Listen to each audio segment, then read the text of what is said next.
इंदौर के निजी होटल में फिजियोथेरेपिस्ट की 2 दिवसीय वर्कशॉप आयोजित की गई। इस अवसर पर वर्कशॉप में मुख्य वक्ता बतौर देहरादून के प्रसिद्ध फिजियोथेरेपिस्ट और ऑस्ट्रोपैथ डॉक्टर मनीष अरोरा ने बताया कि जब कभी मानव शरीर की मांसपेशियों का अलाइनमेंट बिगड़ जाता है तो उस हिस्से में एकाएक तनाव बढ़ जाता है और दर्द उठने लगता है।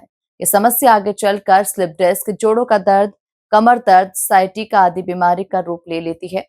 अगर समय पर निदान करा लिया जाए तो हम एक बड़े संकट से बच सकते हैं। डॉक्टर अरोड़ा ने आगे कहा कि देश में फिजियोथेरेपिस्ट अधिक होते हैं, जबकि विदेशों में ऑस्ट्रोपैथ। ऑस्ट्रोपैथी एक ऐसी चिकित्सा पद्धति है जिसमें विभिन्न प्रकार की बीमारियों का इलाज संभव है। इस चिकित्सा पद्धति की उपयोगिता अब भारत में भी बढ़ती जा रही है। वहीं वरिष्ठ फिजियोथेरेपिस्ट डॉक्टर महेश साहू ने कहा कि इस वर्कशॉप में फिजियोथेरेपी की नई चिकित्सा पद्धति के बारे में बताया गया। वर्कशॉप में देश के विभिन्न स्थानों से 35 फिजियोथेरेपिस्ट और ऑस्ट्रोपैथ ने भाग लिया। डॉक्टर साहू ने आगे कहा कि फिजियोथेरेपी चिकित्सा पद्धति सरल, सहज और बिना चीर-फाड़ वाली चिकित्सा पद्धति है। इसमें मरीज को ना दवा दी जाती है, ना ही उसे हॉस्पिटल में एडमिट किया जाता है। इस चिकित्सा पद्धति से लकवा, माइग्रेन, सेरेब्रल पाल्सी, जोड़ों का दर्द आदि बीमारियों को दूर किया जा सकता है। फिजियोथेरेपिस्ट एवं ऑस्ट्रोपैथ डॉक्टर मधुलिका सेठिया भंडारी ने कहा कि slip disc, osteoporosis, sciatica, shoulder frozen जैसी बीमारियों का इलाज अब क्रोप्रैक्टिक चिकित्सा पद्धति से किया जा रहा है। इसमें पेट से संबंधित बीमारियों से लेकर बोलने में आ रही समस्याओं तक का इलाज संभव है। भारतीयों के लिए यह एक नई चिकित्सा पद्धति है, लेकिन अमेरिका और यूरोपीय देशों में यह बहुत लोकप्रिय है। नमस्ते, मेरा नाम डॉक्टर महेश साहू है। I am from Indore. SDPC की तरफ से एसडीपीसी क्लिनिक ने 2 दिन का वर्कशॉप ऑर्गेनाइज किया था, जिसका नाम था मायोकाइनेटिक रिलीज टेक्निक, जिसमें हमने विभिन्न अलग अलग जगह से जो फिजियोथेरेपिस्ट यहाँ पे इकट्ठे हुए थे, मेनली यहाँ पे एमपी से, यूपी से, महाराष्ट्र से और छत्तीसगढ़ से फिजियोथेरेपिस्ट आए थे, जिनकी संख्या लगभग 35 थी। और ये होटल विनवे आरएनटी मार्ग पे हम लोगों ने 2 दिन का वर्कशॉप रखा, जिसमें नई नई टेक्निक के बारे में फिजियोथेरेपिस्ट को या क्लिनिशियंस को जानकारी दी गई। और इनके रिसोर्स पर्सन थे जिनके द्वारा जानकारी दी गई, वो एसबीएस के डीन हैं डॉक्टर मनीष अरोरा साहब।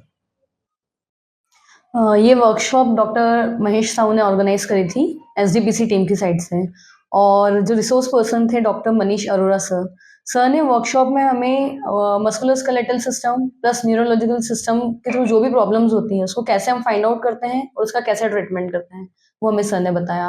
एग्जाम्पल उसमें बैक पेन का ट्रीटमेंट, टिनिटस का ट्रीटमेंट, राइनी नोज हो गया, इस टाइप से प्रॉब्लम्स का हमने ट्रीटमेंट देखा। असल में आजकल जितनी लाइफस्टाइल की वजह से पेन बढ़ते जा रहे हैं बॉडी के डिफरेंट एरियाज़ में, हमें फ्रीक्वेंटली पेन होने लगा है, कम एज में पेन होने लगा है, उससे संबंधित हमने एक advance manual therapy based workshop करी है जो कोई भी फिजियोथेरेपिस्ट कर सकते थे। तो हमारे पास इंडिया में काफ़ी सारे डिफरेंट स्टेट से फिजियोथेरेपिस्ट आए हैं इस वर्कशॉप को करने, और इसमें हम मैनुअल थेरेपी की एडवांस टेक्निक और हैंड्स ऑन मैनुअल थेरेपी की चीज़ें सिखाई जा रही है, जिसमें पेशेंट को कम समय में फ़ायदा हो सके, अपने पेन से निजात पा सकें वो, और उन्हें लॉन्ग टर्म उसका सोल्यूशन मिल सके। तो हम रूट कॉज पे काम करने में ज़्यादा बिलीव करते हैं देन सिर्फ दर्द की जगह को क्योर करने की जगह। डॉक्टर मनीष अरोरा सर जो प्रोफेसर हैं देहरादून में यूनिवर्सिटी में और डीन भी हैं वहाँ के, वो आए हैं स्पेशली इस वर्कशॉप को लेने और हमें सिखाने। उन्होंने विदेश से कई चीज़ें पढ़ी हैं जिससे उन्होंने उनकी खुद की ये टेक्निक डेवलप करी है, जिसे मायोकाइनेटिक नाम दिया गया है, जो बॉडी के डिफरेंट फंक्शन चेन पे काम करती है, जिसमें हम होल बॉडी ट्रीटमेंट और सोल्यूशन पे काम कर रहे हैं उसके लिए। हाँ जी, जिन्होंने अटेंड किया उन्हें 2 डेज़ का क्रेडेंशियल सर्टिफिकेट दिया जाएगा, जिसके बाद वो इस मैनुअल थेरेपी को अपनी फील्ड में बाकायदा प्रैक्टिस कर सकते हैं। जी, मैं डॉक्टर मधुलिका सेठिया भंडारी हूँ। मेरा इंदौर में ही क्लिनिक है जो ऑस्टियोपैथी, फिजियोथेरेपी और काफ़ी ज़्यादा चीज़ों के साथ स्पेशलाइज्ड है।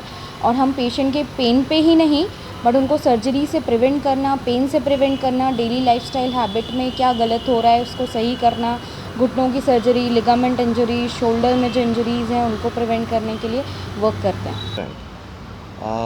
बेसिकली आपने देखा होगा पिछले कुछ सालों में हम सबको गर्दन का दर्द, कमर का दर्द और बहुत सी ऐसी चीज़ें होने लग गई जो शायद बहुत कॉमन नहीं थी। हर तीसरे आदमी को कमर का दर्द, गर्दन का दर्द, घुटनों की प्रॉब्लम, ये सब आने लगा। हमारा जो जीवन शैली है वो ऐसे बदलाव आया उसमें कि हमारी बहुत सी मांसपेशियाँ सख्त होने लग गई, मांसपेशियाँ कमज़ोर होने लग गई और उनसे ये धीरे धीरे विकार बढ़ने लग गए। हम लंबे लंबे समय तक मोबाइल कंप्यूटर का इस्तेमाल करते हैं और इन सब के लिए हमें कुछ ऐसे विकल्प चाहिए जो कम से कम समय में इन चीज़ों को इलाज कर सकें। पहले हम सबके पास समय था अपने लिए, हम इलाज कराने के लिए भी महीनों महीनों खर्च करते थे। आज मरीज़ को चाहिए, उसके पास समय कम है तो 3 या 4 दिन में 5 दिन में उसको आराम मिले। तो हम ये जो 2 दिन की कार्यशाला कर रहे हैं, ये फिजियोथेरेपी और ऑस्टियोपैथी की टेक्निक्स है जिन्हें मायोकाइनेटिक्स बोलते हैं।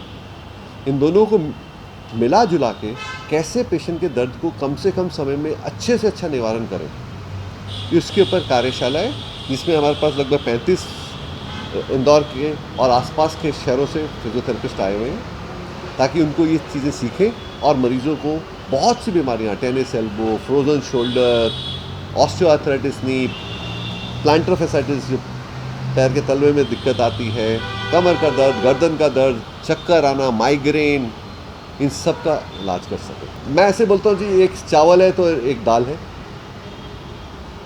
हम एक चीज़ से पूरी चीज़ समाधान नहीं कर सकते, तो हम सबको मिला के चलें तो पेशेंट अपना इलाज कराने आता है। उसको ना तो फिजियोथेरेपी पता है, ना कैरोप्रैक्टिक पता है, ना ऑस्टियोपैथी पता है। उसको सिर्फ पता है उसको दर्द आ रहा है, उसको दिक्कत आ रही है।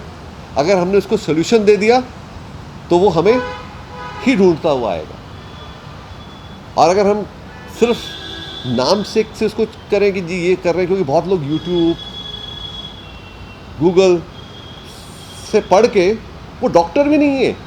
बड़ी हैरानी की बात हो रही, कोई इंजीनियर है वो कहता जी मैं ऑस्टियोपैथ बन गया। अनफॉर्चुनेटली हमारे यहाँ पहले कोई ऐसी प्रक्रिया नहीं थी जिससे उनको रोका जा सके, लेकिन अब मोदी जी के एफर्ट से, हमारी सरकार की एफर्ट से हमारे यहाँ नेशनल अलाइड काउंसिल एक्ट बना है जो अब लागू हो रहा है। तो अब आधे से ज़्यादा लोग जो अपने आप को सो कॉल्ड फिजियोथेरेपिस्ट या सो कॉल्ड हीलर्स क्लेम करते हैं वो सब बंद हो जाएंगे।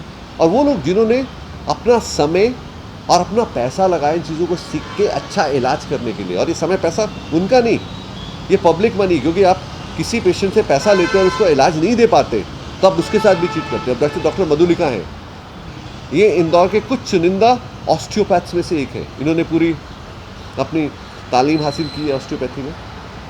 तो वो जो चीज़ें ठीक कर सकती हैं एक ऑस्टियोपैथ कर सकता है, फिजियोथेरेपिस्ट अच्छा। मशीनें फिजियोथेरेपी नहीं है, हम 4 मशीनें अल्ट्रासाउंड टेंस को सोचते सिर्फ फिजियोथेरेपी ये फिजियोथेरेपी का पार्ट है। आप सोचिए डॉक्टर बोले कि मैं इंजेक्शन नहीं लगाऊंगा, मैं तो सिर्फ एक गोली ही दूंगा, वो ठीक कर सकता है, वो पॉसिबल नहीं है। तो हमें हर चीज़ चाहिए, अच्छी एक्सरसाइज, अच्छा शरीर का जो बिगड़ गया है उसको सुधारने की टेक्निक। बिल्कुल जी, मैं तो बोलता हूँ सर्जरी से पहले भी हम तो बहुत सी सर्जरीज बचा सकते हैं। बहुत लोगों को अगर अच्छी फिजियोथेरेपी और ऑस्टियोपैथी मिल जाए तो उनको सर्जरी की ज़रूरत नहीं पड़ेगी। मेरे पास कम से कम 1000-1500 लोग तो मैं गिनती कर सकता हूँ जिनको सर्जरी तय थी कि वो सर्जरी कराने जा रहे हैं। डिस्क की प्रॉब्लम थी, कमर की प्रॉब्लम थी, और वो बिना सर्जरी के आज अपनी जीवन शैली बड़े अच्छे तरीके से गुजार रहे हैं।